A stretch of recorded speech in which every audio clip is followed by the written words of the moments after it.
દોસ્તો 2025માં મનુષ્ય જીવનમાં બહુ મોટી ઉથલપાથલો થવાની છે. આ સંકેતો વર્ષ શરૂ થતાની સાથે જ 6 ગ્રહોએ એક જ લાઇનમાં આવીને આપ્યા છે. આ ઘટના શરૂ થઈ ચૂકી છે. એક જ લાઇનમાં સૂર્યાસ્ત બાદ આપને દેખાશે મંગળ, ગુરુ, શનિ, શુક્ર, નેપચ્યુન અને પ્લુટો. આ ગ્રહો એક જ લાઇનમાં જ્યારે પણ આવે છે ત્યારે ગાઢ અસર કરે છે. જ્યોતિષનો સિદ્ધાંત છે કે ગ્રહો જ્યારે નજીક આવે, નરી આંખે દેખાય અને જો એક સાથે કે સમાંતર લાઇનમાં હોય ત્યારે તેની તીવ્ર અસર થાય છે. ભૂતકાળમાં પણ આવું જ્યારે જ્યારે બન્યું છે ત્યારે તેની અસર માનવ જીવન ઉપર તીવ્ર બની છે.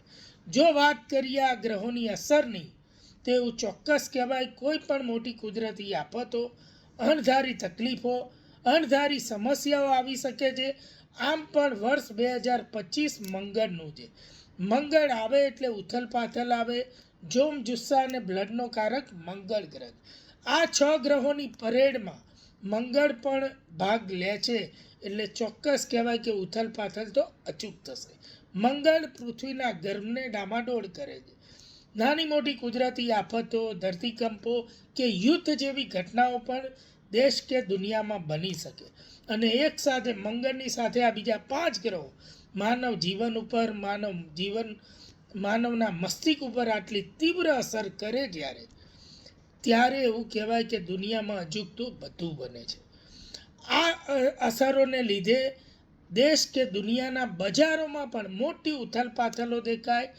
તેમાં મહદ અંશે નોંધનીય રીતે આપણને શેર બજારની ઉથલપાથલો વધુ જણાય છે. તો અહીંથી એવું ચોક્કસ કહેવાય કે બહુ જ મોટી ઉથલપાથલના યોગ આ 6 ગ્રહોએ સંકેત આપી દીધો છે. શેર બજારમાં પણ તીવ્ર તેજી કે તીવ્ર ઉછાળા આવી શકે છે. સોના ચાંદીમાં પણ તીવ્ર ઉછાળા અને ઘટાડા આવી શકે છે. દેશ કે દુનિયામાં એવું કહેવાય કે ઘણી બાબતો જે અણધારી હોય, જે કોઈએ વિચારી ના હોય એવી બાબતો બની શકે છે. 2024માં, 23માં, 22માં નાના મોટા યુદ્ધો કદાચ દુનિયામાં થયા. કદાચ એ યુદ્ધો આપણને બહુ નાના લાગે એવા મોટા યુદ્ધો પણ થઈ શકે. આવી પણ કોઈ ઘટના બની શકે છે. એટલે ચોક્કસ એક બાબત નોંધી લેવી કે જ્યારે આવી રીતે આ 6 ગ્રહો એક લાઇનમાં આવી અને અસર બતાવતા હોય તો ચોક્કસ ગ્રહોનું કામ છે મનુષ્યને અસર કરવાનું. એ માનવ જીવન ઉપર ચોટ કરે છે, મનુષ્યના મસ્તિષ્ક ઉપર ચોટ કરે છે.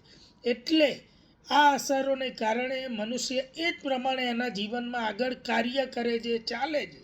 અને જેના ભાગ રૂપે આ બજારો ઉપર અસર થાય છે. કુદરત ઉપર પણ એટલી અસર એટલે થાય છે કે આ ગ્રહો પૃથ્વીના પેટાળને પણ એટલી જ અસર કરતા હોય છે. તેને કારણે પણ પૃથ્વી ઉપર કંઈ ને કંઈ થઈ શકે, માનવ સર્જિત અને કુદરતી. આ બંને ઘટનાઓ બનવાની શક્યતા વધી ગઈ છે. 2025નું વર્ષ આમ પણ ઉથલપાથલવાળું અને તોફાની છે, જેમાં આ 6 ગ્રહોની પરેડે એવો સંકેત આપી દીધો છે કે હવે તેમાં બહુ વાર નહીં લાગે અને આ ઉથલપાથલો હવે ટૂંક સમયમાં ચાલુ થઈ જશે. મહદ અંશે એવું કહેવાય કે જ્યારે આ ગ્રહોની પરેડ થાય, આ 6 ગ્રહો એક સમાંતર લાઇનમાં આવે ત્યારથી અમાસ જે નજીક આવતી હોય કે પૂનમ નજીક આવતી હોય તેમ તેની તીવ્રતા વધતી જાય છે. કારણ કે ચંદ્રનું યોગદાન તેમાં આવે છે. આવી રીતે આ ઘટનાને મૂલવાય છે. નજીકમાં જ હવે અમાસ આવવાની છે. એટલે એવું કહેવાય કે ભાઈ તીવ્ર અસરો આ 6 ગ્રહોના યોગની થવાની છે.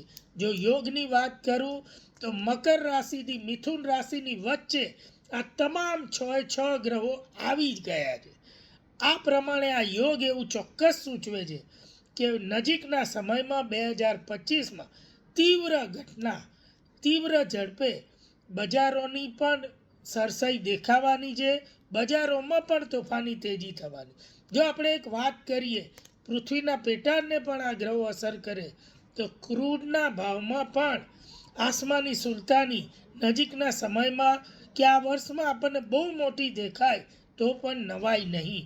એકંદરે આ વર્ષ ઉથલપાથલવાળું અને તોફાની રહે તેવું આ જાન્યુઆરી મહિનામાં જ આ 6 ગ્રહોની પરેડે 6 ગ્રહોએ એક જ લાઇનમાં આવી અને આવો સંકેત આપી દીધો છે. એટલે બજારોની સાથે જોડાયેલા લોકોએ સાવધાની રાખવી અને સમજી વિચારીને કાર્ય કરવું જોઈએ.